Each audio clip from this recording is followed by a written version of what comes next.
দর্শক, champions trophy নিয়ে আরও খবর জানাতে দুবাই থেকে আমার সাথে যুক্ত হচ্ছেন আরিফুল ইসলাম। আরিফ, আমরা যেমনটা বলছিলাম, দর্শকদের জানাচ্ছিলাম যে ভারত এবং নিউজিল্যান্ডের যে ম্যাচটা সেটা কিন্তু অনেকটাই নিয়ম রক্ষার ম্যাচ, তবে গ্রুপ চ্যাম্পিয়ন হওয়ার একটা সম্ভাবনা রয়েছে।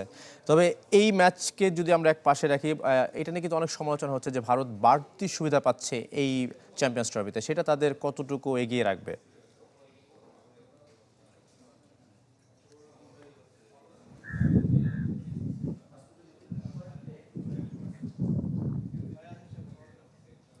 জি, সবথেকে বড় কথা যে এই ম্যাচটাকে ঘিরে যতটুকু আগ্রহ থাকার কথা ছিল কিছুটা হলেও কমেছে, কিছুটা হলেও ফিকে হয়েছে।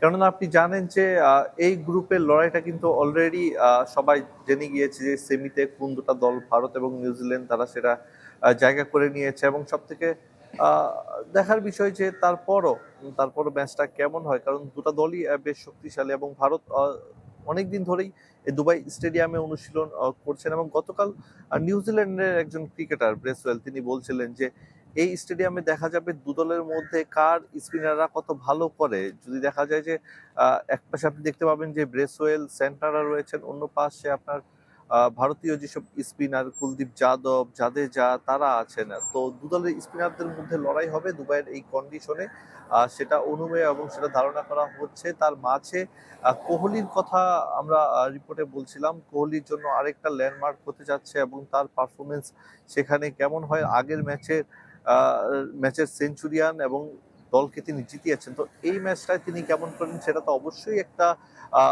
দেখার বিষয়।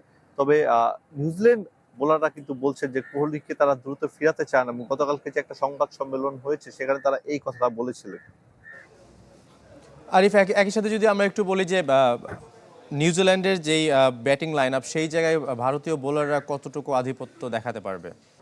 দেখুন, নিউজিল্যান্ডের ব্যাটাররাও কিন্তু ফর্মে রয়েছেন, তারা পাকিস্তানের বিপক্ষে ভালো করেছেন। একই সঙ্গে বাংলাদেশের বিপক্ষে সেই ম্যাচেও কিন্তু নিউজিল্যান্ডের ব্যাটাররা ভালো করেছেন। তো তাদের এগেনস্ট চ্যালেঞ্জ থাকে শামি, তার ফিটনেস নিয়ে কথা হচ্ছিল, শামি পুরোপুরি ফিট কিনা।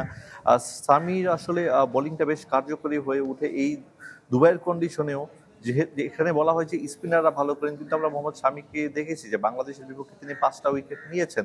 তো তিনি নতুন বলে চ্যালেঞ্জে ফেলতে চাইবেন। আর ভারতীয় স্পিনাররা তারা তো আছেন বটেই, তাদের চ্যালেঞ্জটাও নিতে হবে কিউইদের। সব থেকে বড় কথা যে ড্যারিল মিচেল, তিনি কেমন করেন তার দিকে তাকিয়ে আছেন। রচিন রবীন্দ্র তিনি আছেন। তো এদের সঙ্গে ভারতীয় বোলারদের যে লড়াইটা, সেটাও কিন্তু দর্শকদের মধ্যে বেশ আগ্রহ তৈরি করছে যে এই ম্যাচটাকে নিয়ে। আরিফ, আপনাকে অসংখ্য ধন্যবাদ। দর্শক, আমাদের সাথে দুবাই থেকে যুক্ত হয়েছিলেন আরিফুল ইসলাম। ভিশনের ফুলঝুরি মেগা অফারে ফ্রিজ কিনলেই পাচ্ছেন 16 পিসের আকর্ষণীয় গিফট বক্স একদম ফ্রি।